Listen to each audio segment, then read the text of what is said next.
Hi, my name is Jim Arrabito, and I'm a Seventh Day Adventist layman. As a Seventh Day Adventist, I'm very interested in the fulfillment of prophecies in these last days. Especially am I aware of the place of Roman Catholicism in closing events. Well, I was on a street ministry in Berkeley about 10 years ago. I became acquainted with a Roman Catholic Jesuit priest from the University of San Francisco. I asked him in one of our conversations, "Have you read The Great Controversy?" And he explained to me that The Great Controversy has a lot of truth in it. In fact, he told me that the Roman Catholic Church will rule the world again. For a while I was in a state of shock. You know, it just happens to be that although we're Seventh-day Adventists, many times we don't see in reality the very things that we supposedly believe. It hit me very hard, and I began about 10 years ago collecting books on Roman Catholicism and world politics. You know, we as Adventists expect somehow to see all these events take place out in the open.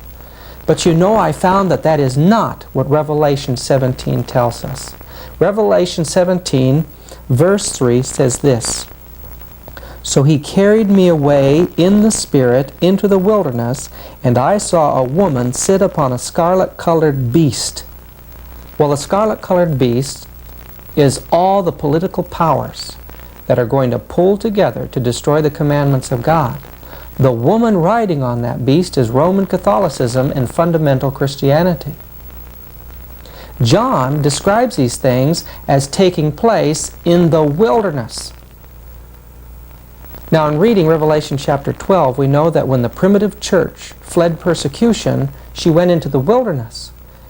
And in Great Controversy, page 55, Ellen White tells us that the wilderness is a symbol that represents obscurity and seclusion. This means that at the end of time, Roman Catholicism is working in secret with the rulers of this world in an effort to control the world, to take it over. And I believe that time is right upon us. You know, I plan to put together a documentary film called The Missing Dimensions in World Affairs. And for that film, I had gathered together interviews with people who had had either personal experiences with infiltration of Jesuits or Catholic priests, or in one instance, an interview with an ex-Jesuit priest by the name of Alberto Rivera, and another, a secret agent for the federal government working for the Pentagon during the Second World War, and his wife was a chief stenographer of the Pentagon. All the funds that went over to Europe for the troops passed first through the Vatican. This man had had personal working relationships with Roman Catholic priests, and listen to him, he knows what he's talking about. I had to stop my plans to do this documentary and decide to just get these things before you right now. The Jesuit priests have been infiltrating every institution, and they're ready now for a takeover. I want you to pay close attention to this first person that we're going to interview. He's an ex-Jesuit priest, and he tells you about the infiltration by the Jesuits. Especially I work in dealing with the infiltration of churches and religious institutions as well as government. That cover a tremendous number of institutions. And the purpose of that infiltration was what for? Well, the purpose is what the Roman Catholic system has all the time as her own purpose, is to infiltrate, to penetrate all the areas of life where the Roman Catholic can have control and access for the coming world government. What that means is, in preparation for that world government, the Roman Catholic institution, especially since the establishment of the Jesuit order in 1541, throughout all these 500 years, they've been in preparation and through infiltration and penetration of every level of society, in order to take over the world politically and religiously. There are two doctrines that define very well these dangerous goal of the Roman Catholic institution. Two doctrines define this very well. One is called the doctrine of the apostolic succession, and that is dealing with the papacy. And the other is the doctrine, the temporal power, and that is dealing with world government. Of course, both, because you can see that even the Pope and his own individual office, he meet those requirements. He is not only the head of his church, as he called himself, John Paul II, the present Pope. He said he is the pastor of his church. He is not only that, but he is the head of his state, of his country. But that means he is the head of a political state.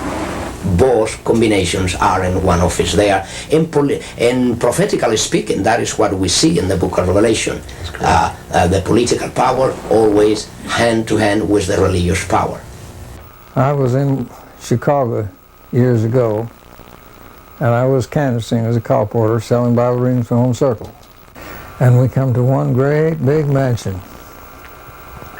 where the folks were rich in that area and cars all around it and so forth. But I went up the door and I was pretty sure this fellow was Catholic, so I gave him a Catholic canvas. And he invited me in, and then as soon as he got in, he turned the key in the door, and I said, wait a minute, what am I getting into? He opened another door into a great big mammoth parlor and a great big mammoth dining room with double doors in between, and all seated around the whole business was prelates, some from Europe and all the big ones from America. They were planning the Eucharistic Congress in Chicago. That was way back in the 1920s. And when they started talking to me, they tried to get me to be one of them and offered me every kind of a conceivable opportunity that you could think of. They offered me everything, money, scholarship, and the whole works, and told me the advantage of being Catholic and what they were planning on doing in America and with America. They said, we're going to take over America, and we've already got it fixed, so know how in the world can they escape becoming under our authority, and where we'll be in the jurisdiction and take over. I said, well, how are you going to take over the South? It's predominantly Protestant. It says we're going to seed the South with Catholic families, and then when they marry into the Protestants, their children will be raised Catholic, and before long we'll have a quarter, and then we'll have a third, then we'll have over half, and when we get over half, we've got America. That's one way of doing it. But it says that we've got other ways too. Well, I said, supposing all this was known, and the people, Protestants, knew this, he said, if they knew what we were planning on doing, there'd be bloodshed in 24 hours, and lots of it in 48. I said, are you prepared to take over in case that happens? He said, yes, we have our standing armies. We have everything all prepared with guns, ammunition, and the whole works. And said, we can take over, and you might as well join us and be with us and get in on the right side of the fence. I said to him, I said, listen, there is nothing you can do to inveigle me to become a Catholic. I mean, nothing. I says, I know my horse is going through to eternity, and I'm riding on it. And I know your horses aren't, and I know that you'll be nonplussed entities when I'll be enjoying eternity and having a good time forever. And I'm going to see to it that I'm on the right side of the fence. And I know which side I'm on now. And I said, you might as well open the door and let me out, because I know that other people know that I'm in here, and there'll be investigation made if you don't let me out. One of the big fellows with a red cardinal hat got up and said, sir, he said, we're going to let you out. But we want you to know one thing, that everybody that's born in the United States that's not born a Catholic is on a card. You're put on a white card to begin with and kept on a white card until we feel like that we need to watch you. After that, we put you on a blue card and said after you're on a blue card for a while, if we feel like that we just assume you wasn't existing, you're on a red card.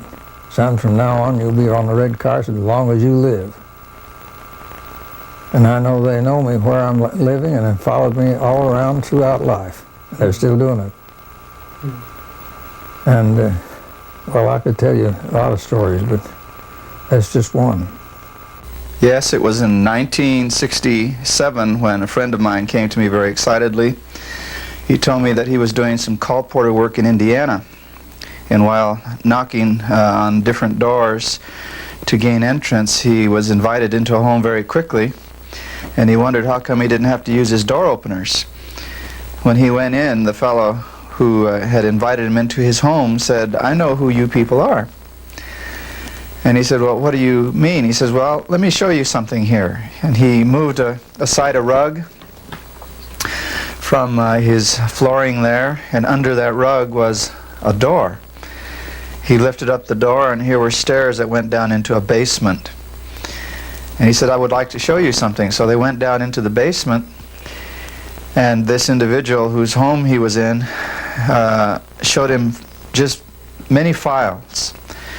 And as he was looking at these files, he wondered what it meant. He says, "Well," he says, "we know who you are, and I would like to ask you a question. Name me a name of somebody who belongs to your church." And so he said, okay. He named him a name, one of his girlfriends. And this man went to a file, picked out that name, and said this person was baptized on such and such a date, a member of such and such a church, etc. And my friends said his eyes got very large, and he says, "Well, what does this mean? How come you have this information here?" And this fellow said, "Well, I belong to the Catholic Church. I belong to a special order, and we have all of you on files in different parts of the country. This is the file that we have on your members of your church here. We know who you are, and we have more complete records on you than I believe you people have for yourself." He said, "I just wanted you to see that so you would know that we know who you are." Well, my friend left that home. He didn't sell any books, but I think he became a more serious thinking individual after that. Because I was always able to open up to anybody that I cared anything about, even a friend, much less your husband. And he was this way all the time I was married to him. Very evasive.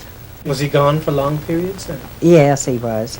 He was gone for 3 and 4 months, sometimes out of the year, sometimes a less amount of time, but always no less than 6 weeks at a time.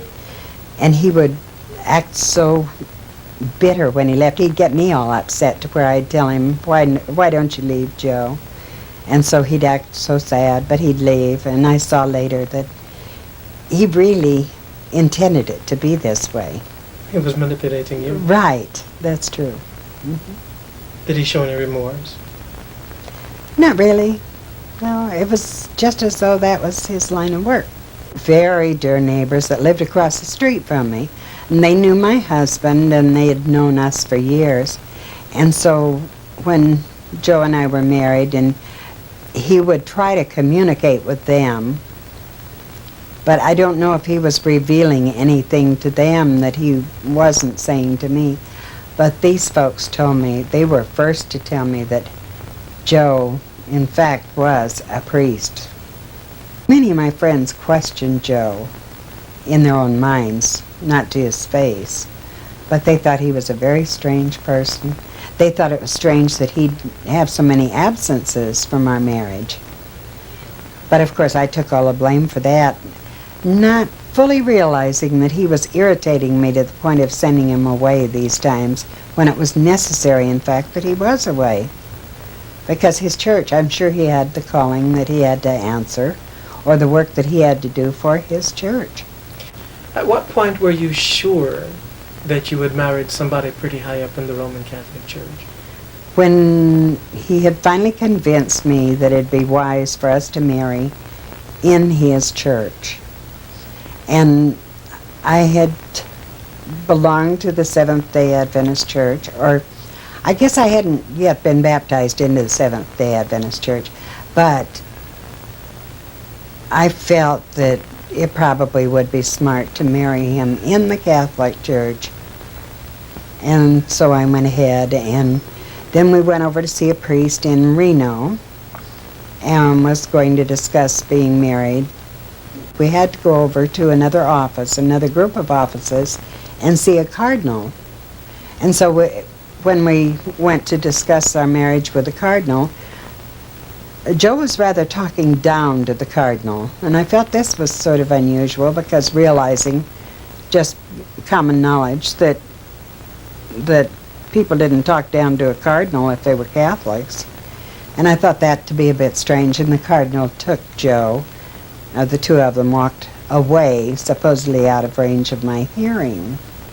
And that's when I realized that he, in fact, was a Catholic priest. And he had told me that he was going to, what was that word I wanted to use? Excommunicate? He wanted to excommunicate himself. And I thought, this is strange, a man that devoted to church wants to excommunicate himself. And then when I heard the discussion about the priesthood, I threw up the papers and I said, I've had it. I'm going to quit. This is it. I'm not going to be married. When you heard what discussion about the priesthood? Well, I could hear little bits about your position and this position and that position. It was just very scanty, but I knew that it was, at this time, discussing his priesthood. How long had you been actually married to him at this time? About? 6 years, I guess. I threw the papers up, yes. What I have here I gathered up. I noticed that even my divorce papers are gone, but I don't know what's happened to those. But you did see the papers, the wedding certificate that I have, and I don't know what happened to the divorce certificate. Did you take any pictures of Joe? Well, there were lots of pictures made, yes. We had many made. And then what happened to them? They were taken. I don't know where they went, but I don't have any pictures left of him at all now. Did he take them? I don't believe so. I don't believe so, but who knows? But you don't have any pictures of Joe today? No, none whatsoever. You'd mentioned that someone had broken into your house and stolen? Yeah, some of the things were taken from me, stolen from me, yes. Who would want pictures? There must have been something else packed in that box. I'm sure there was. Or, who knows? It's a crazy thing. There were quite a few things missing. Even personal pictures of my children and grandchildren. Now, he made a boast one day about Hitler.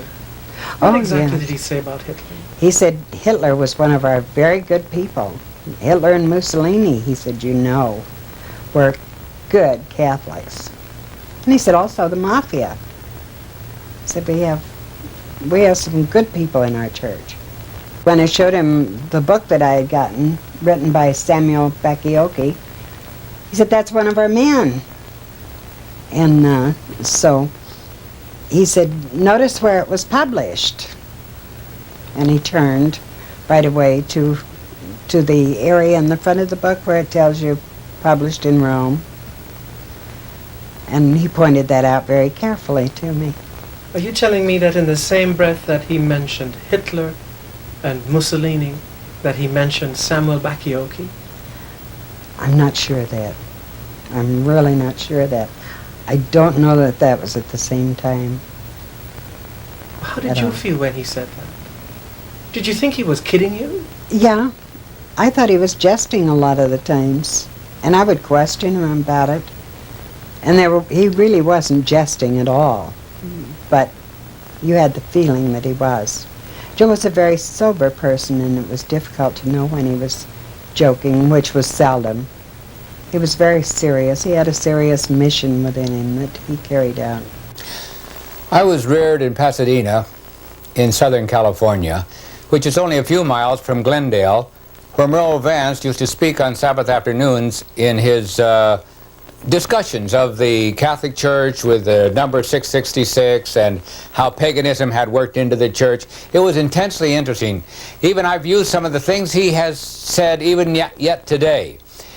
But he had these mimeograph sheets that he used to pass out that had the pictures that he had copied from his various publications. I know he did a lot of study when he went back to the seminary. He was studying on the connection between 666 and the Roman Church. And when he went to the seminary, some of the people there said, well, now we think we know that there's a Jesuit on the staff here. And we think we know who it is. Merle hadn't been there very long until he said, I think I knew who it was too. Well, he continued his study, and he had pictures from the books that were printed in Rome by the church. And this is what was on these mimeograph sheets that he used to pass out. But at the height of his study, he took some of this amazing material which he had and took it to one of the leaders there in Washington and showed him what they had. This man, without even looking at the paper that Merle had, said, Brother Vance, that study is not for you. But he said, look what I've got. It's all here. It's proved. Here's the pictures. Here's the proof of it. There's no question. He said, Brother Vance, that material and that subject is not for you. Well, he was pretty downhearted. He went to his major professor, which was a professor of history, and he showed him what he had. This professor said, we want you to write your term paper on that. Well, he said, I'm sorry, but I've already talked with this leader, and he gave his name, and he says that I must not study this any further. So I don't dare write a term paper on it. Well, time went on, and some of his friends said if he didn't change his topic, he wouldn't ever graduate. In fact, the major professor said that. So he did change his topic to something inconsequential. Finally, the time came for Merle's graduation from the seminary. And it just happened that this leader had been called to Europe for a year, and it was during that year that Merle was graduated. So he had his papers. Following that, this leader died. And a very close friend of this leader was talking with Merle one day, and he said, I know positively that leader, that man was a Jesuit, because I was a very close friend of him, and I know this positively. Merle was certainly a good student. I remember him when I heard a tape of him recently. I recognized his voice. It was so thrilling to hear his voice again because I enjoyed those messages which he gave. He was a good student, a fine man, a real scholar. Certainly he was a credit to this people. The subject of Jesuit infiltration into Protestant churches, whenever that subject is brought up, it's often ignored, dismissed, or just brushed aside. For some reason, they don't like to think of this fact. The story I'm about to tell you occurred in 1939 at a Seventh Day Adventist institution, Washington Missionary College, located in Tacoma Park, Maryland. This was told to me by Dr. B.G. Wilkinson, who was president of the college from 1935 to 1945. Now, Dr. Wilkinson told me that he uncovered a Jesuit infiltrator at that time, in 1939. And this is how it happened. There had been a new Bible instructor hired by the board, and this man had been teaching Bible to the undergraduate theological majors for about 5 months. Now, Dr. Wilkinson had always encouraged an open-door policy, and he encouraged the confidences of his students, especially his theological students. Now, some of these young men came to him after a period of about 4 or 5 months, and they said, Dr. Wilkinson, you teach Bible differently than this new Bible instructor does. There's some things about him that we don't understand. He brings up doubts in the classroom. Doubts about our theological position, about our doctrines. These doubts are then not resolved. They're left sort of hanging in the air. And they had other questions, which Dr. Wilkinson couldn't answer. It aroused Dr. Wilkinson's suspicions about this man. Now, the teachers had in Old Columbia Hall little pigeonholes, boxes where their mail slots, you know. They used to put their mail in these little pigeonholes, and the faculty would come and pick up their letters. This one day, Wilkinson saw an envelope being placed by the mailman in the mail slot for this Bible teacher.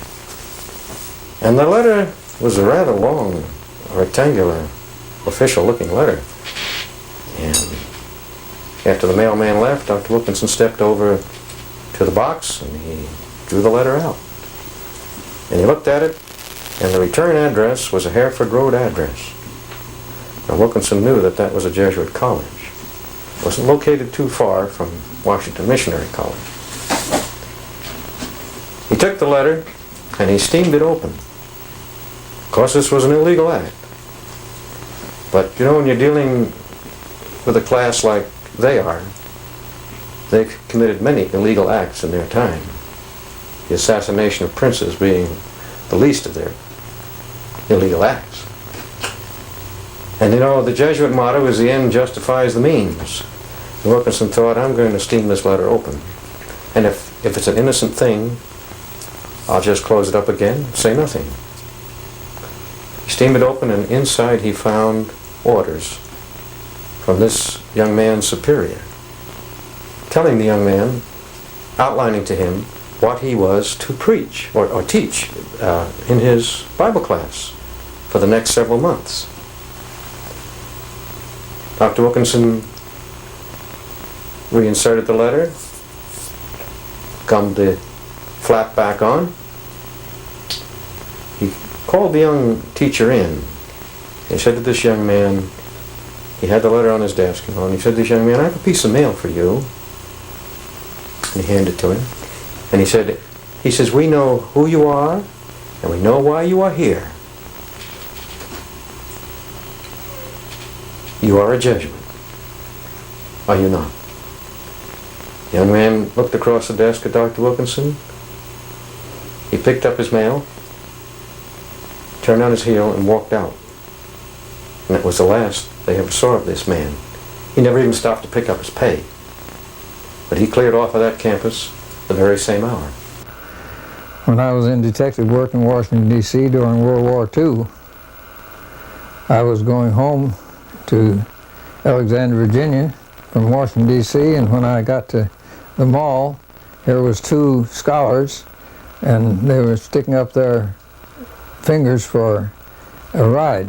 I said, I'll just pick them up and put them in the back seat and see what I can find out from them.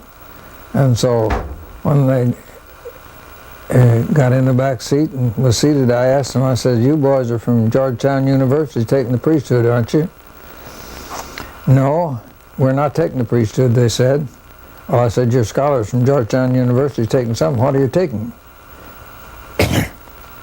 They said, we're Anglican brothers. Oh, I said, the church has never told us what Anglican brothers are, nor much about them, and I don't know much about them. What do Anglican brothers do, and what are they for? They said, well, we're taking studies to work with the Protestant churches and get them to come in to do what the church wants them to do, and to work with them and work with us. And I said, well, how many of you folks are taking the course? We said it was about 780. And I said, how many graduated? Oh, somewhere between 780 and 700 or 800. No, 700 and 780. I said, now, how many graduated last year? And they told me. And then I said the year before that, and they told me, and I went back till we had about 3,800 people graduated and out in the field. And I said, well, what do you boys do when you go out in the field? No, I said, first I want to know how many graduate next year. Well, it says it'll be somewhere under 900 anyway. And I said, how about what do you do when you graduate? It said, well, the first thing we change our names. And when we change our names, then we're allocated so many to this church, so many to that church, and to another church. And I said, when you go out to the churches, then what do you do? He said, well, first thing we do is look around for some nice young lady that we'd like to make an associate member with, and then we marry them. And after we're married, we go off to a Protestant theological seminary or school, and we come out a Protestant minister. Then we're taught to, in our course, to work up to the heads as fast as we can in that line, and where we're supposed to work in. And I said, now, do all of you work in the same field? No, says some of us work, but we all work in the church trying to get the churches to unite with us and do what we want them to do. So were these Roman Catholic students then? They were, as far as I learned, from what I learned, they were Jesuits. I know they don't only infiltrate the Protestant churches, but they infiltrate their schools. And I know one fellow that got to be teacher in the Methodist school, and as a result of that, a lot of the Methodist ministers today are carrying communist cards. They utilize anything and everybody to bring their means to an end. My story goes back a few years ago. When my father first got the ministry, Pastor Arrabito, he was sent by the General Conference to Reno, Nevada, which was his first ministry among the Italian-speaking people. At that time, there were quite a few that had migrated from the east to the west, and especially in the Reno area. So a call went out for a young minister, and my dad was ready and willing and consecrated to do his part in the ministry. He was a young minister at that time. And he was sent to Reno, Nevada. And from there, he was sent to, a call came through not long after that, after there was 40 to 50 members. A call came through to go to San Francisco. And of course, a minister has to always be willing to whether he wanted to or not, to go where he was called. And the call came through, and he did. He went to San Francisco to open up the work there among the Italian-speaking people. Of course, at that time, we never had any thought of who the Jesuits were and what they were about to do and what they were doing, even at that time, and that was some time ago. Anyway, after he was there a while, he got a call to go to Oakland to work among the Italian-speaking people. And he was told that he would be working side by side with a man by the name of Calderoni, Elder Rosario Calderoni, who would be in charge of the Italian work in that area. So my dad went and took orders from Elder Calderoni. He worked in Oakland and El Cerrito and Richmond for a while, bringing people to church and working with them, giving Bible studies, and many souls were baptized at that time due to the work which promoted that area.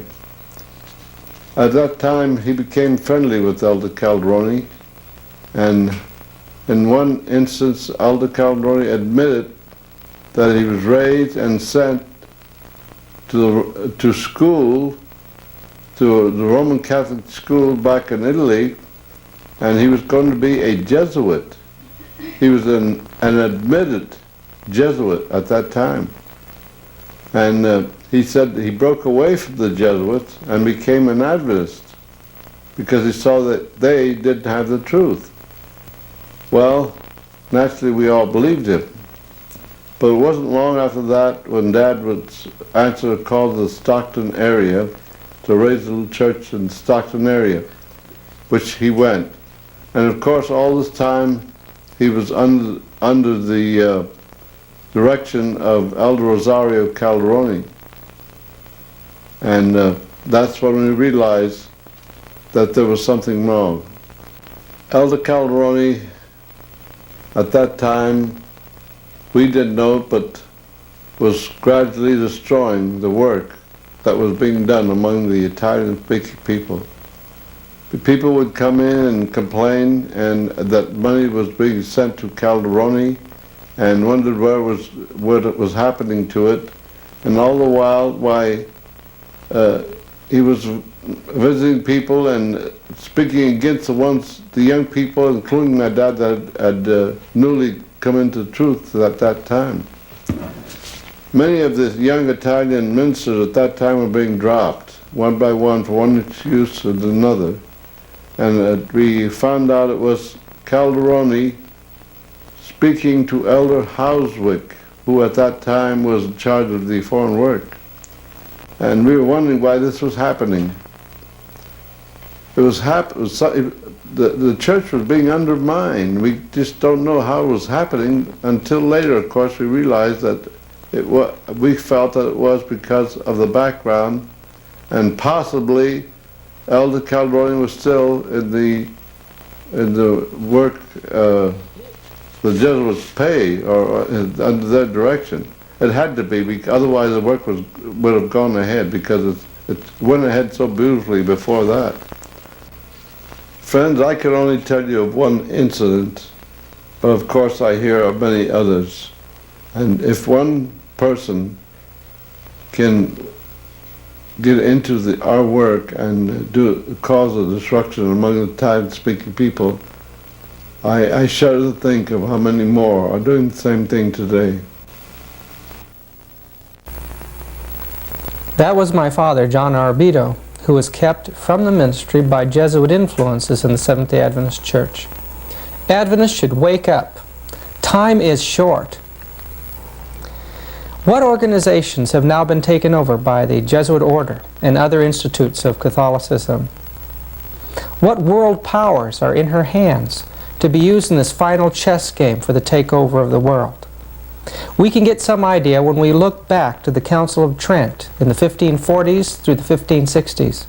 At that time, and during those years, we find vows that were taken by these secret orders to take over the education of the Protestants, take over their schools, take over their churches, especially to destroy the Protestant Bible by creating many translations, destroy the monarchies of Europe, destroy nationalism, to use astronomy and astrology to create new calendars that would eventually transfer the sanctity from Sabbath or Saturday to Sunday. Their goal was to take over the business world, internationalism. They were to take over banking, to take over Judaism and the movement of Zionism, to create political strife and chaos and all of these things for one end, that Catholicism should rule. Listen. I did training in monasteries and convent where I prepare cursillistas, the Legion of Mary, the Blue Army, many of these militant organizations. I train and prepare how they can become Baptists, how they can become Adventists, how they can become Methodists, how they can become Presbyterian, how they can become Pentecostal, and all these areas where they most infiltrate any area. You bring up one of the other questions I have, might as well ask it now, particularly the Blue Army. Is that in some way connected with the Fatima? That's correct. Is yes. that to protect it, or that they are the army that creates the greatest promotion of that cult, of that satanic cult here in the United States. In every country, the Roman Catholicism display this promotion to the so-called Virgin. There is not even Mary, the Mary that we know in the Gospel, but a distortion of that really, truly Mary of the Gospel. They display to different militant organizations the promotional need for certain saint or virgin or whatever. And the Blue Army is the greatest promoters of the call to marry here in the United States. The Opus Dei is another arm of the Jesuits. What that means, you have Masons, you have Illuminatis, Okay. you have the New Age movement, you have the Trilateral Commission, you have the Club of Rome, you have so many others. There are in different areas working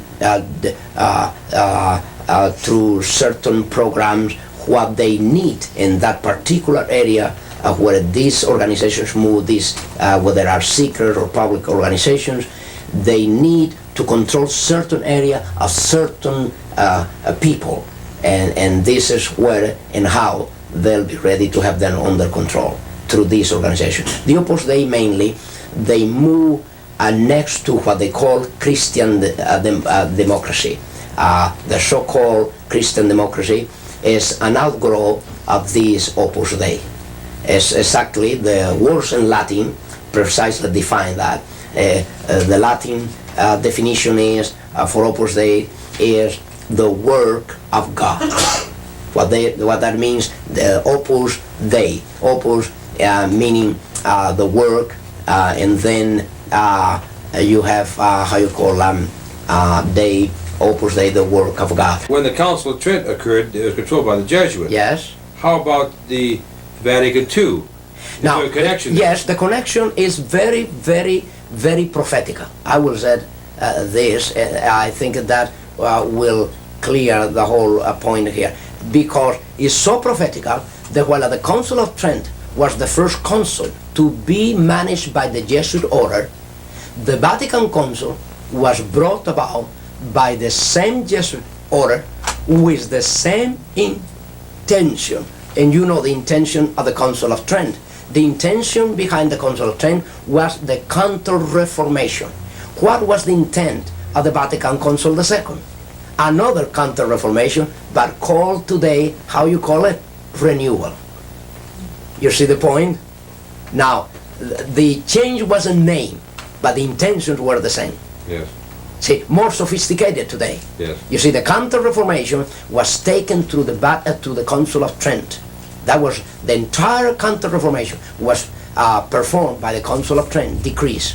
Then through that time until today, Vatican Council II came about with the idea of renewal. That means another step forward, and the final, I will say this is the final stage of a Counter-Reformation.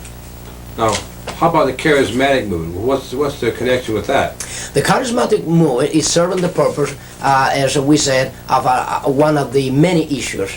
As we said about Saturdays and Sunday, they'll pick up every issue with different denominations.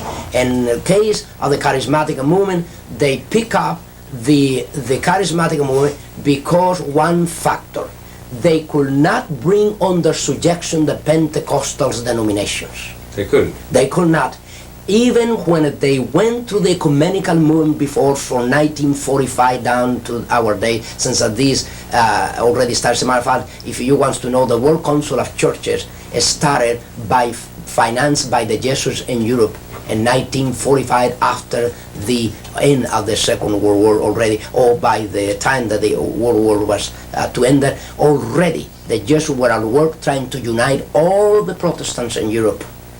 And that was the origin of the World Council of Churches and the ecumenical movement. Today the charismatic movement is serving that purpose.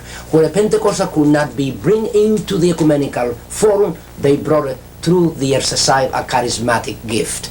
We were on the way back from London on the jet plane, and there was a man dressed in a uniform like the Catholic priests wear, and he was conducting himself not like a priest you'd see in a movie, very friendly. He was a very sophisticated type man, and people could sense that. And I never thought I'd see him again, but in Baltimore at the airline station where the baggages come off, well, I turned around and there he was next to me. And I just turned to him and said, "Hello, friend. Are you a Jesuit?" And he says, yes, with a big smile. You see all of his teeth. And he was very happy with himself. I said, well, listen, I'm very interested in the Jesuits. I've read some about them. And what would you think about the Council of Trent and what was invented in the Council of Trent and the infiltration of the Jesuits into Protestantism and the use of the Jesuits through organizations like the Illuminati and the futurism theory, the secret rapture that they invented for the Protestants? And I talked to him about a lot of those things, and he had a metamorphosis take place. His face became rigid, his smile went away, and he looked me right in the eyes and he said, you know quite a bit, don't you? Like he never expected it. And I told him that I was one of the Protestants that got away. And if he could realize that if somebody like me knew those things, just imagine some of the other of God's people that know those things and are willing to tell anybody about them. And it was an amazing situation how that man's face changed. And he thought he was like in one identity, but all of a sudden he realized that these dark secrets of theirs, they're being found out. And I'll never forget that. Would you consider that Jesuitism to be an occult secret society? It is an occult secret society from the point of view that the Jesuit order, what you know of the Jesuit order and what everybody knows of the Jesuit order is not the truly Jesuit order. What that means is even the Jesuits within the Jesuit order, they all are not knowing the secret society, the inner secret society that they are surrounded by. Spiritualism and the papacy is as close as two fingers are on your hand. One cult that started from Fatima, okay, the cult of Fatima, Roman Catholic cult, seems to be antagonistic to the rest of the Roman Catholic Church. Seems that they believe that the Pope that's in now is an Antichrist. The whole thing is that Satan gets as many people as he can on his side. And by starting something else up, he can get more. Oh, I see. And he starts first one thing and then another. That's why he's got so many churches and so many cults and so many this and so many that. What he can't get one person on, he gets them on another. Mm-hmm. And the biggest thing that he gets most people on is TV. Satan has all kinds of organizations. Mm-hmm. But the Catholic Church is his one biggest, most extensive organization that there is in the world. Yeah. He has these others organized to take care of things, but and in some places he works, even destroys himself to make other things work out for himself. What's the connection between Jesuitism and communism? Well, that's a long story, but really, communism was really started by the Catholic Church, and the Pope himself is allied with them and a communist himself. They sent some Jesuits into a little town where they wanted to start Catholicism. Now this I learned from E.T. Babienko that worked with me on a lot of detective work that I did. And E.T. Babienko told me that after they had no success for a short while, they substituted the place with twice as many Jesuits as they had in the beginning, and after years they got nowhere. So they said the only way in the big meetings in the Vatican, where the headmen all meet, they said the only way we'll ever get anywhere in putting Catholicism in Russia is to take away the children from the parents and do away with the Greek Orthodox Church by training the children otherwise. And in their brains, this was all formulated, and they decided to put communism into Russia and to put hard-boiled communism, which is Bolshevism, and later bring it on to a de-Christianized Christian Bolshevism. So the connection between Zionistic Judaism and communism then is, would you say that's a fraudulent story? Yes, to some extent, and yet they use the Jews wherever they can.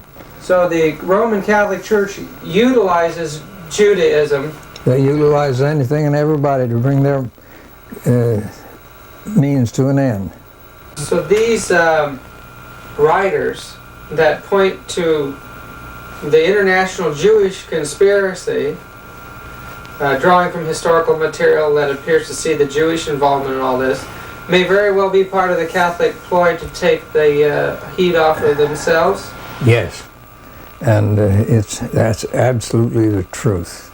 And have you ever heard tell of this book that the Zionism taken over? Protocols of the Chief Elders of Zion. Yes. I have one of the books. They're hard to get. I can get them if necessary for anybody.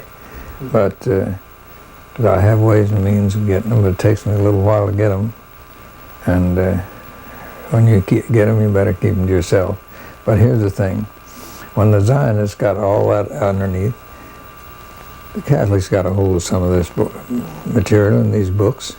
And now, what do you think that Hitler did away with all the Jews for? Is to get rid of the heads and the ones that would promote this Zionism.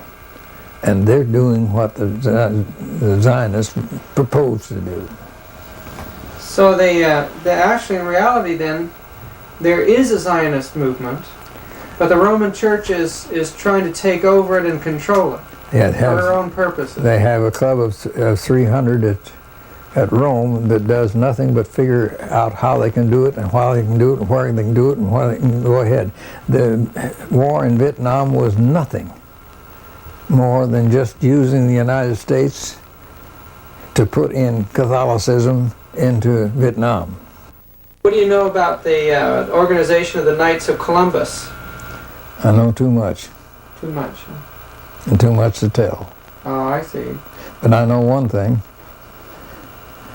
And that is that they're a strong organization in the United States, and they have a lot to do with this here Mustachia Army. The Ustachis? Yes. Are the Knights of Columbus also organized in other countries? You bet your life they are. Or financing the Ustachis of Serbia? Wherever there is in other countries, they're organized. Wherever the Catholics are in force, they're organized. Well, is the Knights of Columbus an extension of the Jesuit order? Well, but into secular society? They all work together. They're dovetailed. Do you know anything about the connection between Roman Catholicism and Masonry? They're tied in together. Would you say Roman Catholicism actually manipulates and controls Masonry? They've got to the place where they're in control of a lot of things, and they have a lot to do with Masonry. You know, one of the heads of Masonry, at the head of things, is a Catholic. One night he told you that they run our church. Tell us about that. His people run our church, he said. Who were his people? The Catholic Church. The Catholic Church run all churches. He said that to you? Yes, yes. And specifically that the Catholic Church runs the Seventh Day Adventist Church? Well, very much like that. I don't recall exactly the way it was worded. This is the impression that I got from what he had said, the statement that he had made. We. He always whenever he said we, that was the church and he. He always included himself as the church.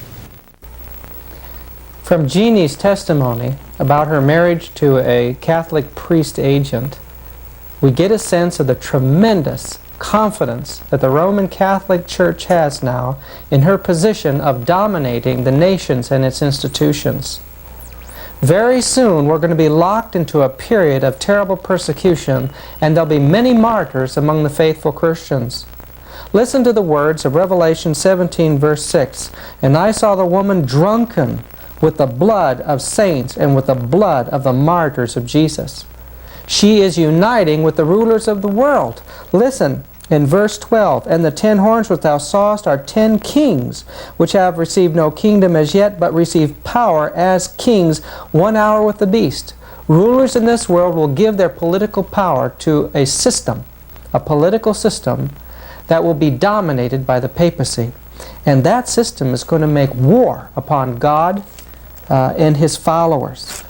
In Revelation 18, part of our last message to the world is to tell the world, "All nations have drunk of the wine of the wrath of her fornications, and the kings of the earth have committed fornication with her."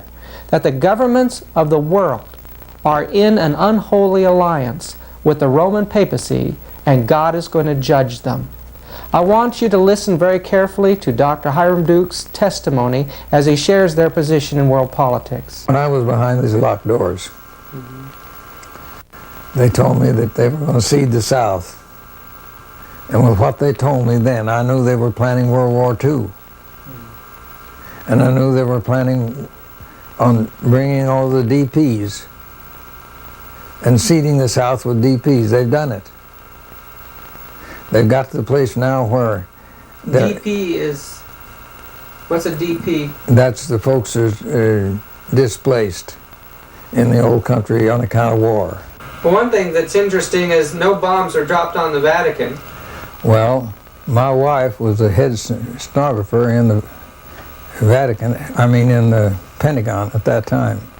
And she gave all the orders and sent out all the orders to the big men.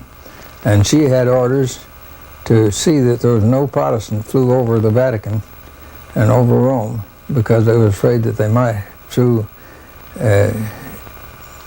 their own ingenuity, want to drop a bomb there. Are you aware that the head immigration authority in Germany was a strong Catholic, and that he let the men in that were trained in New York for the hoodlums that went over to do away with the Tsar and his outfit, and they were shipped by him into Moscow by getting one of their men into Moscow and shipped in boxcars, and this fellow in Moscow that got in there ahead went and opened the padlocks off of boxcars and let them out, and they went right up and did away with it. Talking about Lenin and Trotsky. Yes, sir. Trotsky was trained in New York, wasn't he? Yeah. The head of a bunch of hoodlums. Got to talking with E.T. Babienko about a lot of things. And we got in places where we wanted to know things. And we put on priest garb, dressed up like a priest, and he put on even garbs on beyond the priesthood. Well, because he spoke in 44 languages more fluent than I do in English, and his wife speaks 33 languages fluently. Why, and he understands enough in other languages right away quick, and he picks them up like magic. The General Conference used him for interpreter to go between a lot of these places wherever they needed him. And he went to Europe and went to Asia and a lot of these different things. And when he went to Asia, he was over in the Himalaya mountains, where it's so difficult to learn the language. He learned some things was going on in Europe, and he wanted to go over and find it out. So he took an airplane, and he flew over there, and he dressed up like a big head man in the Catholic Church, and he went in among these other men, and he purported that he couldn't understand their language. They had to get him an interpreter. So they got him an interpreter, and he understood their language better than they did. And he understood everything they were saying and everything they were saying about him. And that way, why, he fooled them to where they thought he was a high dignitary, and he went in and found out things that he wouldn't otherwise. When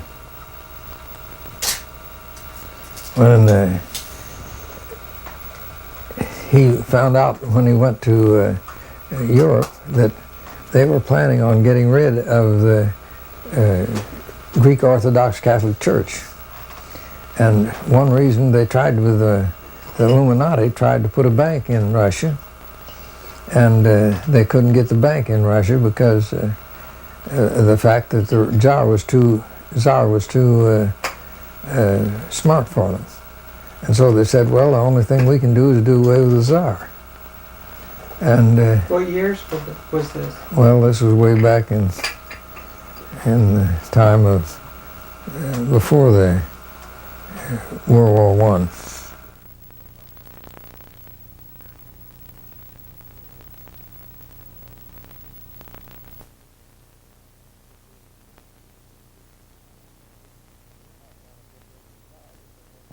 They wanted to not only get rid of the Tsar, but they wanted to get Catholicism into Russia.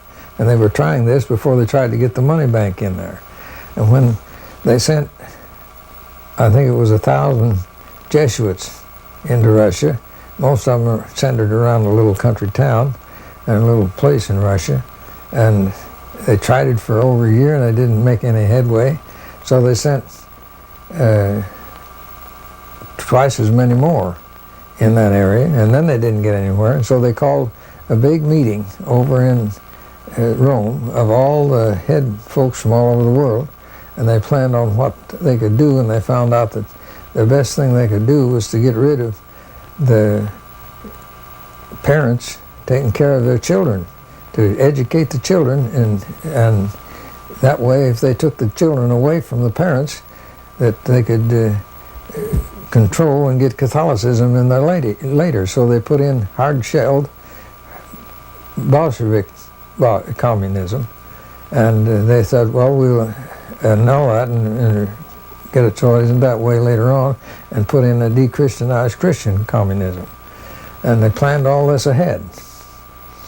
And he learned this.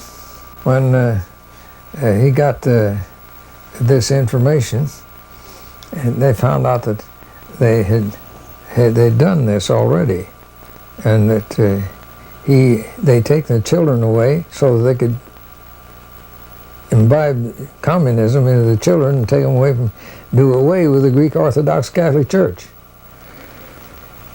And then they could control and later get things into Russia, and control Russia.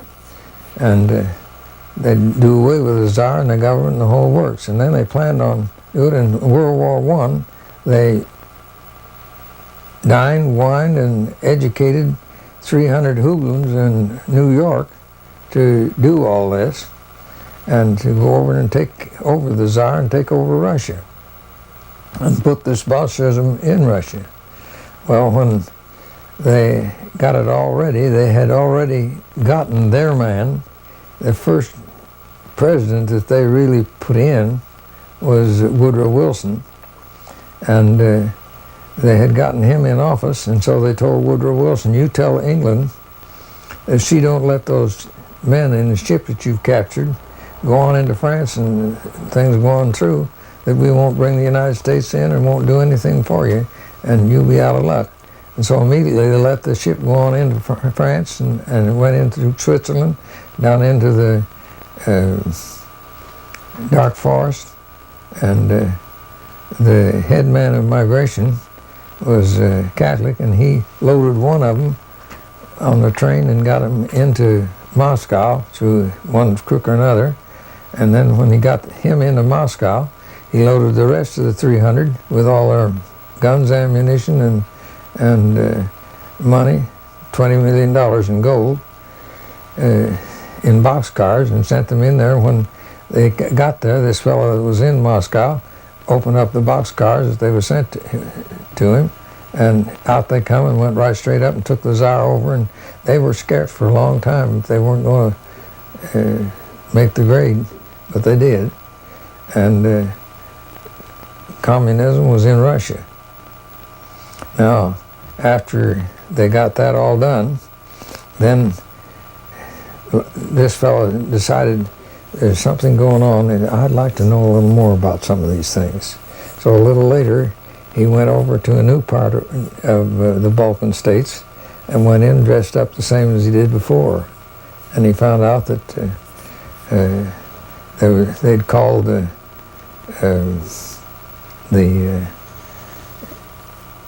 folks from all over the world into the Vatican to plan for things in the future, and that they were planning on putting a new war into Second World War, and that they planned and put Hitler in to do it. And he found out the reasons it was all done and why they had it when they did have was that the young folks in Germany were falling for Bolshevism and communism, and the young folks in the Catholic Church in Italy were doing the same. And they said, well, we've got to put something in there that's as near like it that they'll fall for and control the situation. And so they finally, after considering a lot of things and so forth, they said, we've got to do something because something's got to be done. They put out a magazine among these young folks to stop them from turning Bolshevik and communist oriented, and it was so bad that they decided that they'd have to do something, because Russia put out another magazine that told that way back before this they had controlled another country with the same kind of government, and it was in such and such books and such libraries in Europe, and they printed what was in the books and in these magazines. It had such a percussion that they said, we've got to do something else, we've got to control this situation. So they said, we'll put in Nazism in Russia that was born in their brains, and fascism in Italy, and we'll pick our men, and they had Hitler picked and his face altered to do the job. They sent money. What do you mean by his face altered? Well, they altered his nose and different things. Oh, really? And then they picked Mussolini for Italy, and they sent hundreds of thousands of dollars to begin the situation, and it went through the Swiss banks into Germany. I know of that from what about E.T. Babienko told me. And when they got the whole thing started, it was all planned, fascism, and that's how Hitler got to be head of the German army. What about all of his occult interests? You know, well, that's all planned. Aryan, Northern European race stuff, the Hollow Earth, and all that. That's all invented stuff that they worked out together. This Mein Kampf that he was supposed to write was hired to be done by a man in England, and he never wrote it at all. And as far as I could learn, and Babienko could learn, and then they went through with the Nazi works in World War II that you all know about. And now we have a breakdown in the communism. It isn't the old Bolshevik communism, and Catholicism is being put in Russia, and our work is going forward because they couldn't let Catholicism in without letting us in, and they're still holding down on things. But they're using Catholicism to gain control of the whole world. Over 50% of the world is communist today. I'll tell you something else that you might be interested in, and that is that when Woodrow Wilson was put in, the Catholics brought in enough Catholics from Europe with the understanding that they were to vote Democrat to throw the election for Woodrow Wilson. It's a pity to have even to say that at this point in the history of the United States, in the history of the presidents, has not been other president. From the time of President Washington, that was the first president to be utilized by the Jesuits. If you were not aware of that, President Washington already was initiated by the Jesuits to bring about the first communication with the Vatican ever known in this country. From there on,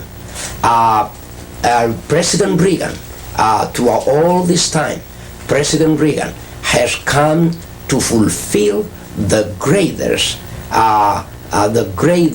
moment in the history of this conspiracy, because no other president has come as close as President Reagan with the Vatican, and even not even John F. Kennedy. What that means is they have done to President Kennedy, to President Reagan, what they were not able to do even through a Roman Catholic president. And nevertheless, I will say this: the religious belief of President Kennedy is nothing more, nothing else than another expression of Catholicism. Perhaps I need to clear this. Roman Catholicism is not only the Roman Catholicism. Roman Catholicism is still, and it has been at work outside the Roman Catholic system. What that means, there are many daughters of the Roman Catholic system outside the Roman Catholic system. And as there are many daughters, these daughters have children, and of course President Reagan fit within that picture. His relationship with the Vatican today brought about several things. One of them is the diplomatic relationship with the Vatican. Second, the preparation for the signature of a concordat between the Vatican and the United States. And if you want to know, this never took place overnight.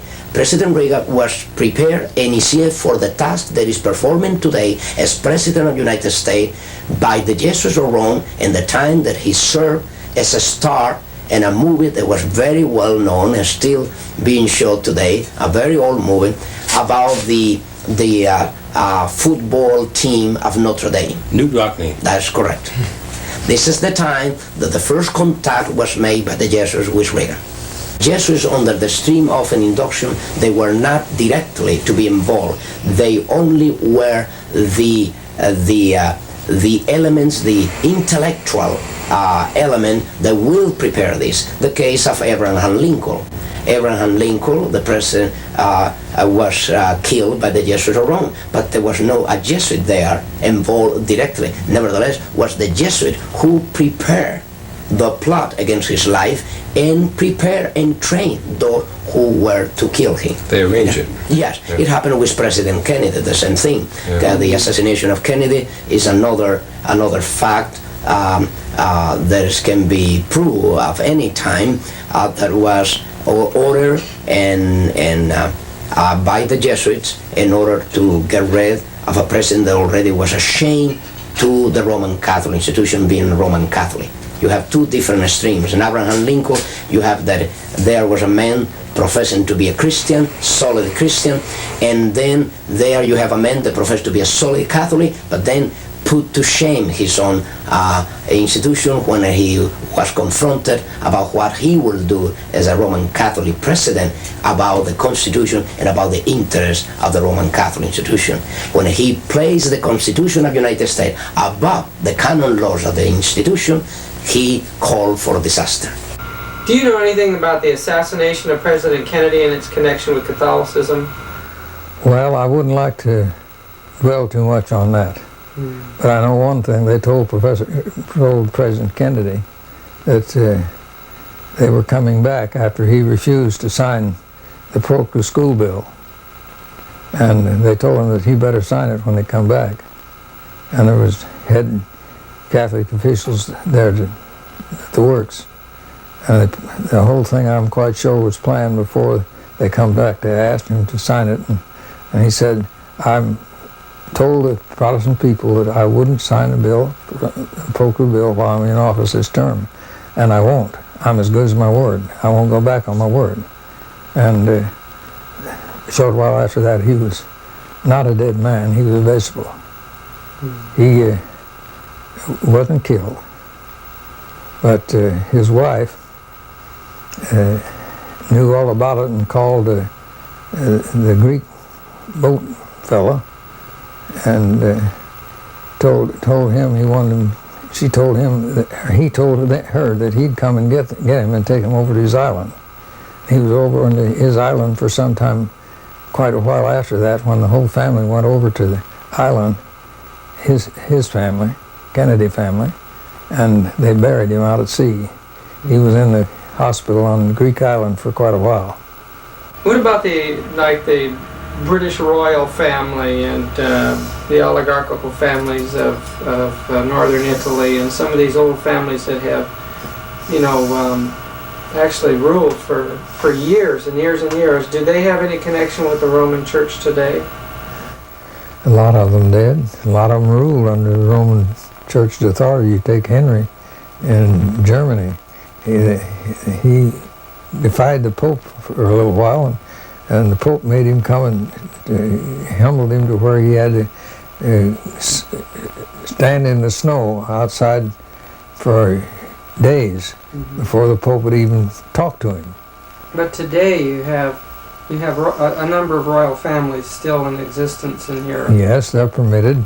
It's just, but the head royal family of Britain don't amount to a hill of beans. They're just figureheads, pencil work. They don't have any power then. They really don't have as much power or any more power than you do.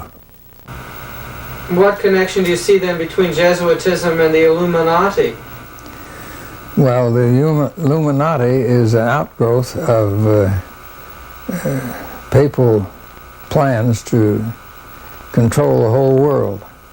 And it was through the Illuminati that the papacy got a great deal of its control of Great Britain and the United States. And they control more than what people realize. This Schiller Institute, you've heard about the Schiller Institute, or let's say LaRouche's organization?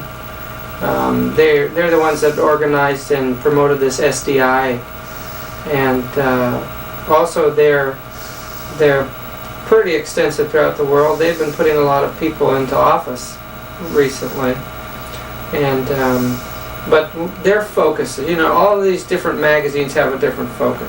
Their focus is to unveil the machinery of the British ruling family and some of these other families, showing their involvement in international dope trade.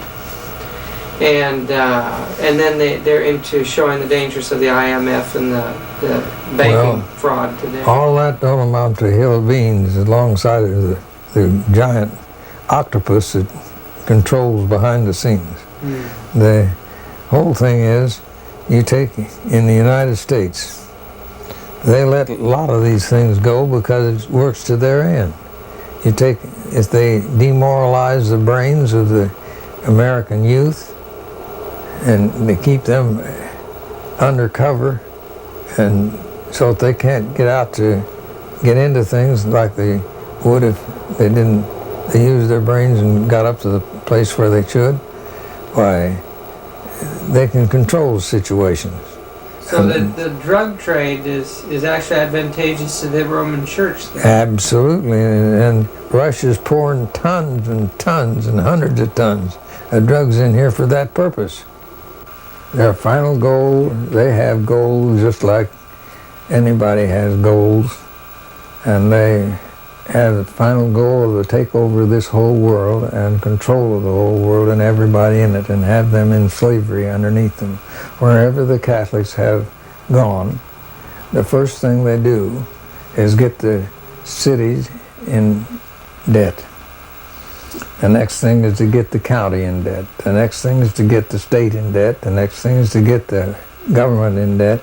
That's how they got control of Great Britain. That's how they got control of the United States. And when they get control of one of the state, got control of the United States, now they're trying to get control of every country in the whole world, and they've got the world underneath bind at the present time to where the economies, it works to a condition to where they take over, and they're working for a one world government, a one world takeover, and it's coming faster than most people think. How did the Jesuits change the system of Protestant education? Just what did they do? And how is the Protestant education now different than it was, say, prior to the Anti-Reformation? Well, there's a lot of things that are different. There's no question about that. But they have worked up into the work of education and the educational field to where they help to control the education. And they try to control the education to where they are ruining the morality and the Protestant Protestants that are being educated. Why would they aim against morality? Isn't the Roman Catholic Church a Christian church, and wouldn't they want to teach morality? They want to get rid of the other Protestants, and they'll do anything that is up to their ability to do away with it. Let me tell you where the Knights of Columbus has done and performed a tremendous job in the United States in education, in public education. The authors of the chaotic situation of the public schools in the United States has been and are the Knights of Columbus in the United States. The Protestant churches never, at any time, used the theory of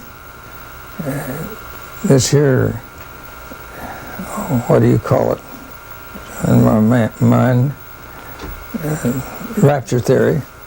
It's a pure Catholic theory, and when the Jesuits got into the churches as ministers and teachers, they started teaching the rapture theory to the Protestant churches, and now the Protestant churches are all wrapped up in the rapture theory and teaching the rapture theory.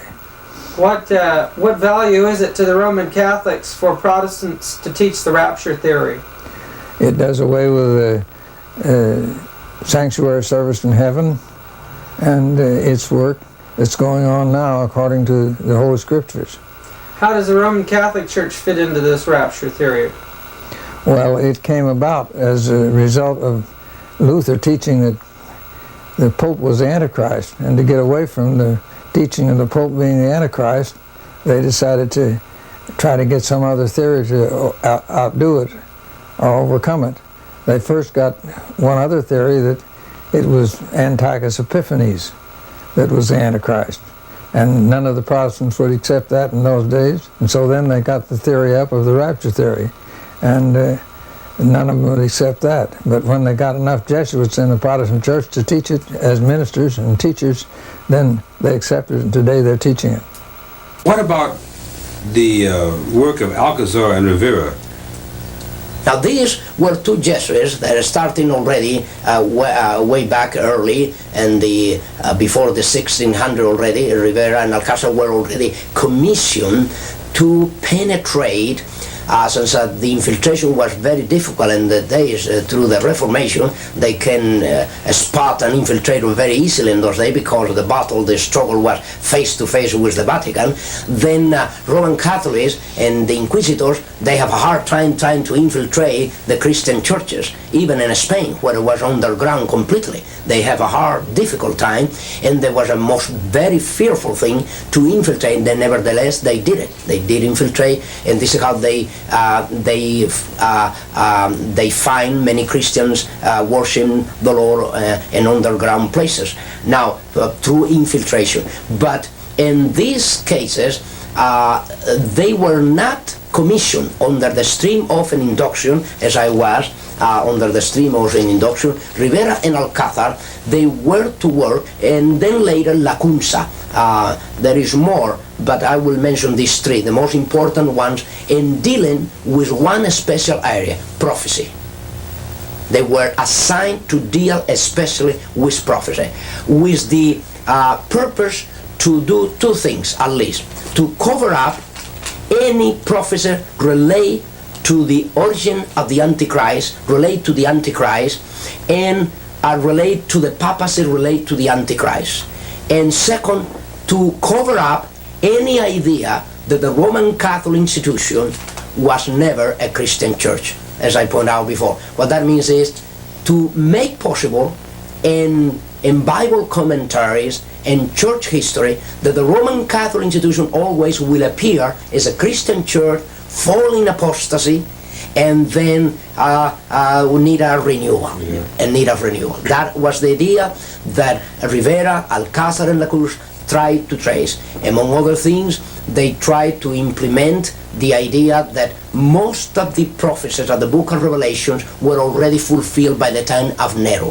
What that means is don't worry about prophecies today, don't worry about the Antichrist, don't worry about a one-world government, don't worry about nothing like that. Yes, that's correct. Walter Martin has been and confessed by him. As a matter of fact, I could mention that I have a debate already with Mr. Martin. I have already a debate with Mr. Gary Metz, and I took them both by surprise.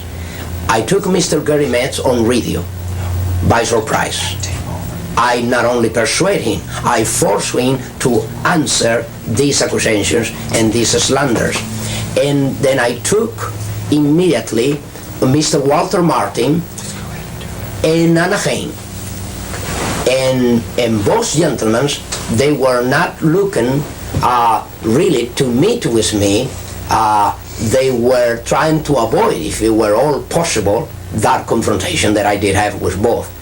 We have tapes of these confrontations and these debates. And then Mr. Walter Martin, he himself, even so that I knew his name and the list of very confident persons by the Jesuit order. What that means is that the Jesuit order will have a list made up in United States of people as well as institutions that are worth trusting. And Mr. Walter Martin, I even mentioned to him in this confrontation with him that his name was listed in that list. What did he say? And he said to me, well, I don't know why my name is there. I said, you should know. He should know. Yes. I said, you should know. As a matter of fact, why Mr. Walter Martin, 25 years ago, he even wrote about the cult to Mary, a book about Mary, and 25 years after, he have a list, as a matter of fact, that I have with me, a list of cults where he lists the most dangerous cults, and all who in the list of his most dangerous cult are Christian Science, Jehovah's Witnesses, Mormons, starting with the Mormons. And suddenly I was expecting that he will place at the top of the most dangerous cult Roman Catholicism, but were the Mormons. Now, the Mormons become the victim of Roman Catholicism not only, but become the victim of Mr. Walter Martin, because even the Mormons are the product of Roman Catholicism. The pressure for Sunday in the future is an issue. Is that a product of the Jesuits, or what do you know about that? Well, what I know is this, that even the Seventh Day Adventist denomination has been placed under the greatest setup and a real setup of all the history of the denomination. And the proof and evidence is that now the leadership is already in a position where they themselves cannot play the role of Frankenstein no longer, because they're being unveiled, they're being discovered, and their intents and their true intents, in cases where already most of them has been already trained, prepared by Jesuits to be where they are. So, will this Sunday issue seems to be on the president's desk to be signed? The moral majority is pushing for it. The Lord's Day Alliance has pushed for it from its inception. That was one of the reasons it was created. Yes. So in other words, you think that for example, the Adventist leadership are going to fold up? No, that is not true. No. In the how the denomination has been set up and their keeping of the Sabbath is this. The Roman Catholic institution already, and this is why you had Viacoki and some other elements within the denomination, there already has been even and condecorated by the Vatican concerning their work.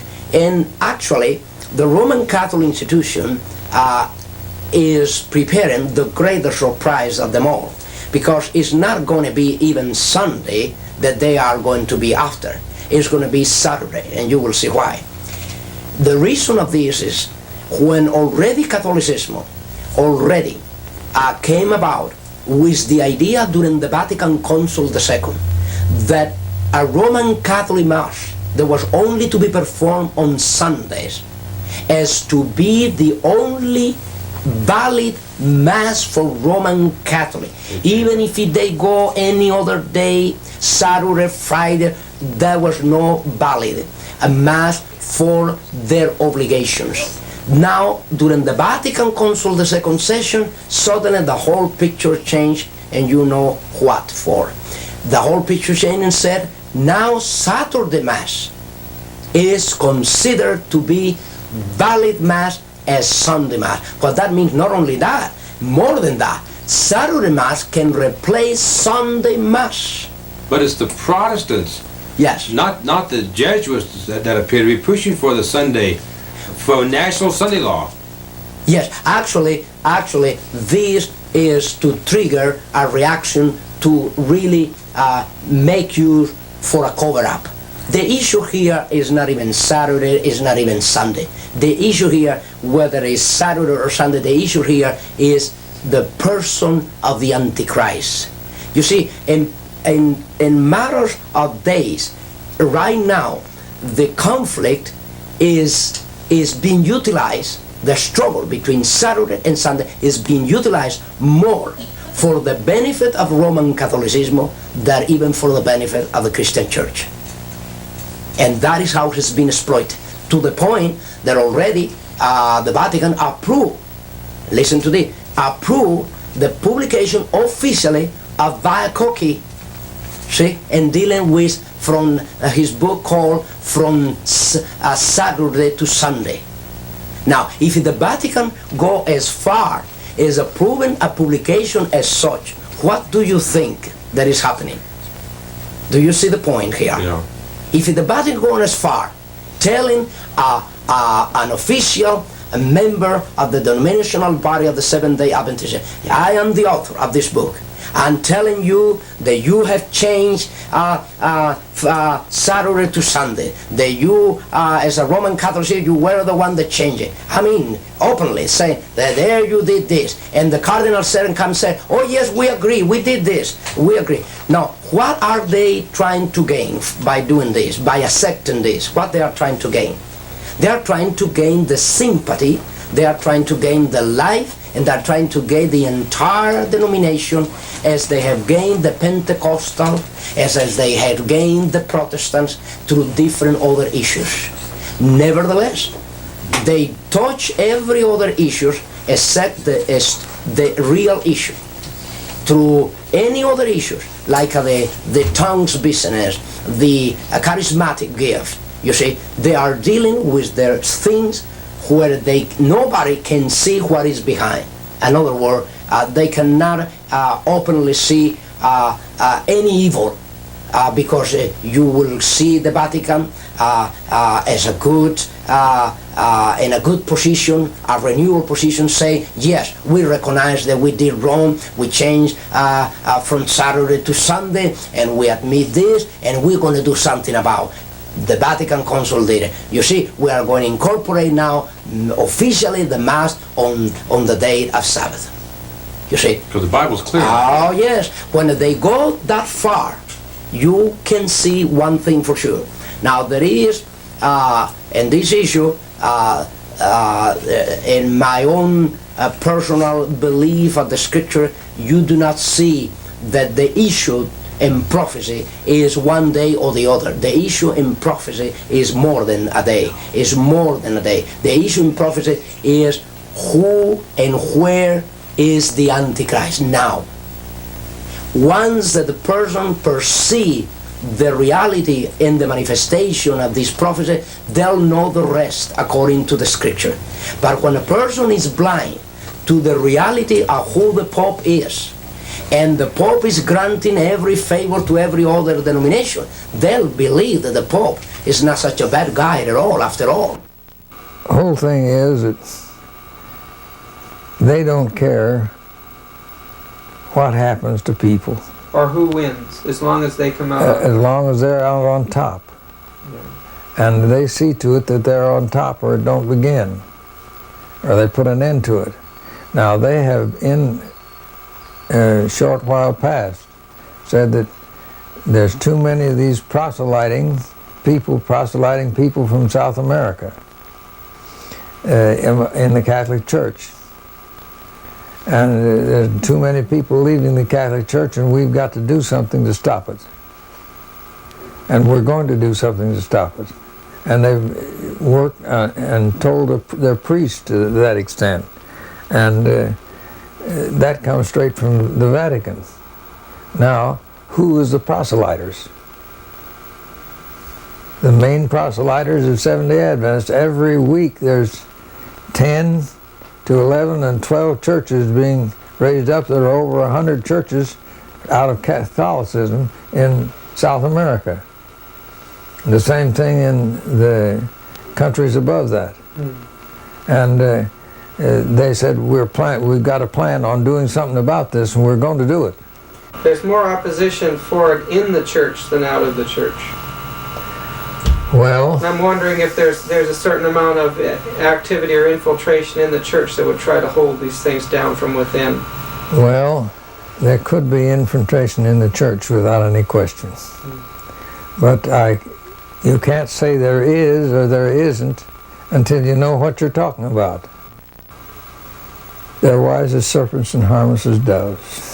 And they're maybe a little wiser in some respects than what they were here a few years ago, in the fact that they don't let things out to stir up indignation and get some people started.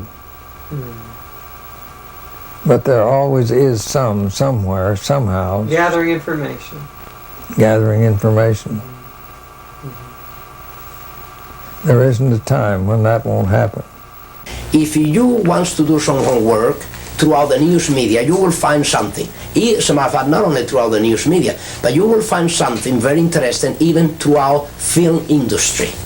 There are a lot of movies has come, and a lot of article has been written up, and a lot of television show has come out, and even movies and TV and through radio, a lot of talk show has come out dealing with the very issues that I have dealt in these 4 parts of my testimony.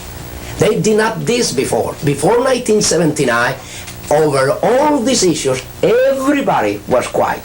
Every other reporter will never inquire about celibacy and the problems of celibacy, about lesbian, about gays within the clergy, about the mafia and the relationship of the bishops and the cardinals with the mafia and the clergy, about the banks, international bank situation with the Vatican bank. Nothing of this was ever dealt with, except when these testimonies went out. Then the news media started dealing, the film industry started dealing with priests that were unfaithful priests, cardinals that were unfaithful cardinals, bishops that were unfaithful bishops. As a matter of fact, even Jesuits within the Jesuit order were sent out immediately to answer to these very issues, to answer in their way. What that means is they went saying from every direction, yes, we recognize there are priests involved with the mafia, there are even bishops. We recognize there are priests that they have broken their celibacy and they have committed a fornication and they're still committing fornication. We recognize it. But you see, the church is another matter. The idea always was to tell the Catholic people, tell the Christian world, yes, these things happen, but this is isolated. This is one priest, a bishop, a cardinal, someone that was unfaithful. But this is not the religion. This is not the system. This is not our belief. This is not our life. This is not our conduct. That is what they pretend to do. You have, among even present Jesuits, Hans Kahn, the German Jesuits, and then you have Malachi Martin. These men under dispensation. What that means, granting them the authority and the power by the Vatican and the Jesuit general to go out and speak against the Pope, speak against the liturgy, speak against the clergy, and they will not suffer excommunion. You see that they can go now trying to deal with these very issues, trying to justify that regardless of all this commotion, of all this immorality, of all this corruption, of all these crimes, this is different from the mother, from the system. These are individuals within the clergy, but not the system. And of course, the system is the one that created them all. Has there been a certain promotion to create in the United States a special way of looking at Roman Catholicism? Oh yes, yes. You mean type of propaganda special for this yes, country? Definitely. This is why they has been so successful here in the United States, being a country of a Protestant inheritance with a Christian beginning, right in the 1620, when the Pilgrims arrived to the northeast coast of this country, and suddenly today is making a concordat between the Vatican and the United States. Now, what that means, this is the greatest treason ever known to the very founders of this country. I mean, the most direct treason and betrayal that have taken place in this country has taken place, and the fact that now this government is looking for fellowship, for relationship with the very criminals that caused the greatest massacre in Europe, by which massacre and through which persecution the Pilgrims arrived to the northeast coast of the United States. We were told that the United States would repudiate every principle of the Constitution, and I'm sure that that is not too far in the distant future.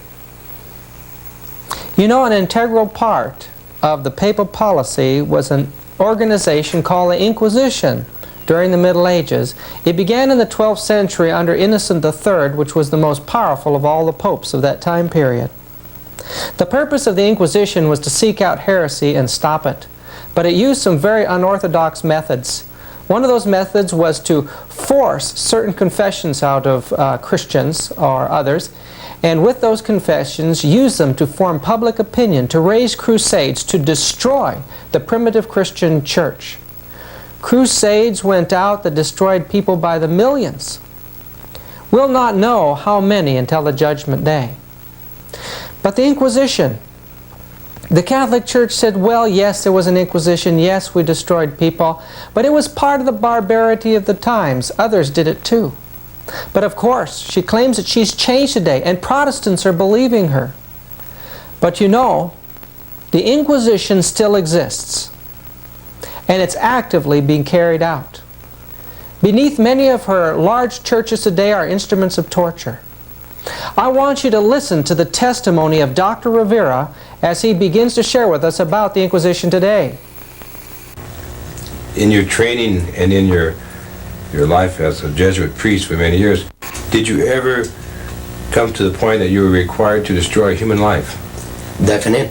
Is part of the oath and induction of any Jesuit that come under the oath and induction.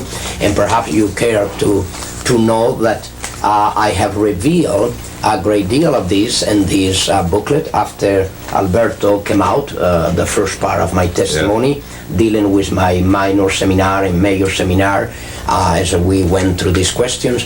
And now you have in double cross, it is a revealing, at least a little part in these pages here, page, let's see, this is 12 and 13 at least, you see there is part of the oath and induction that I was taking as I swear to take the life not only of kings and princes and governors and mayors and senators and congressmen,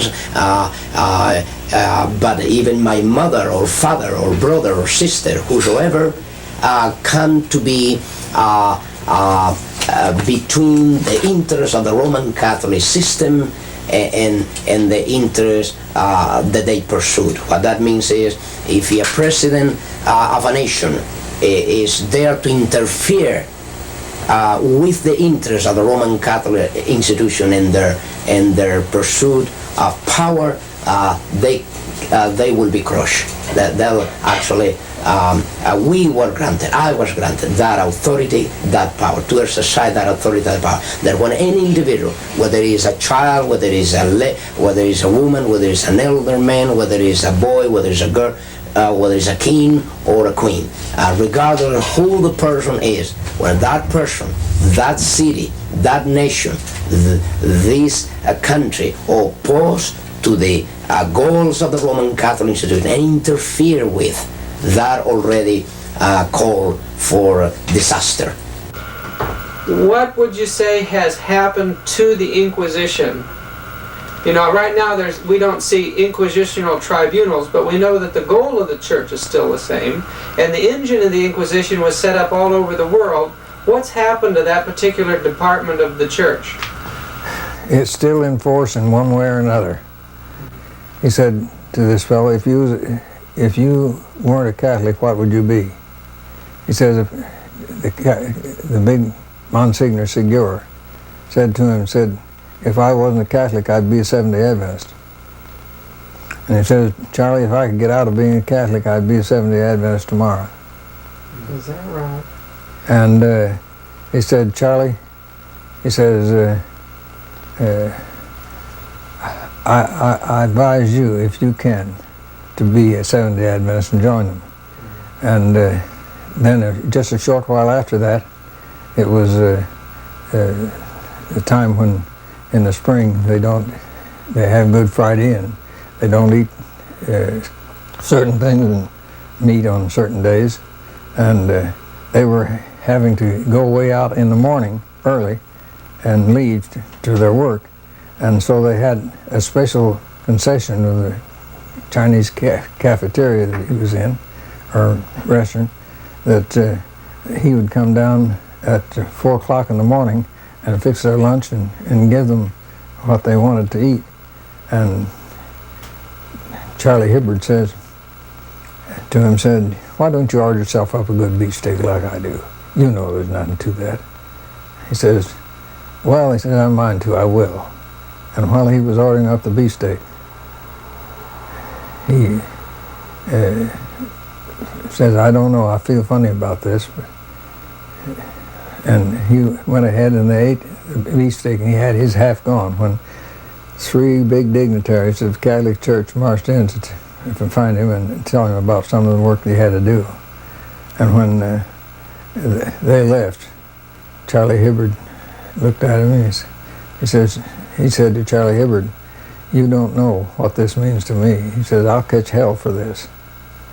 And he says, I used to be the head official that did the punishment for the folks that weren't living up to what they're supposed to. And if you go back to the great big churches in New York, you'll find way down deep in the basement where the corners are cut off like corner cupboards would be.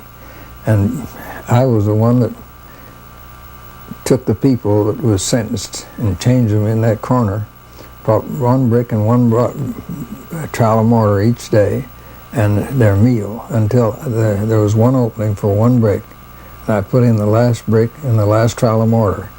And behind there's many skeletons. He says, you don't know, Charlie, what this means to me. I was the chief executioner for that deal. And me to eat beefsteak like this, he said, I'll hear from this in a few days. He says that I'm from that tribunal back there. And said, you wait and see. In a few days, he got a notice that he was to appear before the tribunal in New York. And when they left on the train, he said, Charlie, if I live after this, said, if I live, I'll send you a card, greetings for your birthday. The card never came. I could tell you stories like this by the hours. So the Inquisitional Tribunal is still active for Roman Catholic people? It's still active, and it is for people that are not Roman Catholic if they get a chance to, without too much publicity that would damage them, their work and their cause. Now in Mexico they opened up the cloistered convents and turned some of them into museums so tourists can see the torture implements that were used on the nuns. And I imagine that in backward countries like Mexico and Spain and some of these areas, this type of thing keeps going without interruption then. It's still done in America to some extent too, in the United States of America. Yes, and I've seen in some of the basements where they're building some of their churches where they're preparing to put some of those things in. They actually have cells and things underneath these. They have cells underneath way down, not only 1 story, but stories and stories below. there is enough left of the old Inquisition. I will say there is a new Inquisition today, not even tomorrow, is at work today, and here, even in the United States, and has been always. There is not replacement of a new Inquisition replacing the old. No, what happened is that the old Inquisition, as the years went by, under the sponsorship and guidelines of the Jesuit general and the Jesuit order, they has been changing their devices and their tools, in their I will say their devices, and their methods. You see, what happened is the Inquisition is the same Inquisition. The Holy Office never closed the door since it was established in 1200. You see, it never closed the door. As a matter of fact, within the Vatican, this is an office that never closed the door day and night. Today have a different name. It happened that they have a different name today, as they have different devices and methods to bring people to trial. Today, the Inquisition is at work. As a matter of fact, you have a book here that is called Night Journey from Rome, that we came to publish. A Night Journey from Rome is one of the last converted Roman Catholic priests in the United States, an American priest that was converted to Christ and his gospel about 2 years ago, and came with us to the reading of Alberto, the first part of my testimony. He was Clark Butterfield, is his name, a Californian priest. There is the book here, Night Journey from Rome, and here is the most revealing thing about the actual Inquisition in the United States. He was so much aware of the reality of that Inquisition that in his own will, he prevented even his relatives, his own mother, his own relative, from bringing his body to the Roman Catholic parish the day that he was ready to depart to be with his Lord and Savior. And he almost prophesied, and I will, because exactly that was the intention. Immediately that he was killed by the Jesuits of Rome and Detroit, Michigan, through a Roman Catholic doctor, member of the Knights of Columbus. Then you can see the Inquisition is alive and well, with different devices, different method, and a different name. Today they call the Office for the Preservation of the Doctrine and the Faith. We were trained in many different things, from chemistry for poisons to warfare of any kind. And of course, we were not to be involved in these things. Let me explain this. Jesuits, under the stream of an induction, they were not directly to be involved. They only were the elements, the intellectual element that will prepare this. The case of Abraham Lincoln. Abraham Lincoln, the president, was killed by the Jesuits of Rome, but there was no a Jesuit there involved directly. Nevertheless, was the Jesuit who prepared the plot against his life and prepare and train those who were to kill him. They arranged it. Yes, Yeah. it happened with President Kennedy, the same thing. Yeah. The assassination of Kennedy is another fact that can be proved of any time. Does the idea of assassination, murder, persecution, and suffering bother you? It really shouldn't. I remember when a Roman Catholic priest stood here in this studio and told me that they were watching me and that they were serious about any threat to what they wanted to do. I told him, go ahead, shoot. What difference does it make? As long as I'm alive, I'll present this truth, but if I die, then my troubles are over. Everyone that will be in heaven will have suffered for Christ. When we get there, our Master will have scars in his hands. And only if we suffer will we feel we have a perfect right to that place. In fact, in Revelation 12, verse 11, we read, and they overcame him by the blood of the Lamb, by the word of their testimony, and they loved not their lives unto death. This message we have to give, we've got to give without worrying about consequences. It's a divine message of truth. It can't fail. We're fulfilling the prophecies of the closing events, and it's going to go through to completion. It's time for all of us Adventists to wake up, give up the things of this world, and go forward and give this message. Now I want you to listen very carefully as Dr. Rivera and Dr. Dukes share these thoughts with you. The Lord is still in control. The Catholics are going to do what they're going to do. And there's nothing we can do about it, only just go out and do what we can to warn other people and get them into the right channel. The future of Catholicism, according to the prophecy in chapter 17 of the book of Revelation, is what even the Holy Spirit used to convict me to leave at once a Roman Catholic system. That means there was no hope. I became a Christian within the Roman Catholic institution, and I want to stay within as many to help the others. And there, from 17 to 18, God revealed to me there was no hope within the institution. Why haven't they removed the Adventist church thus far then? Because the good Lord has had a hand in things, otherwise it would have been done, and that's positive in my way of thinking. Mm-hmm. But they have plans for the Adventist church now, and they have plans on fixing it so they can't buy or sell.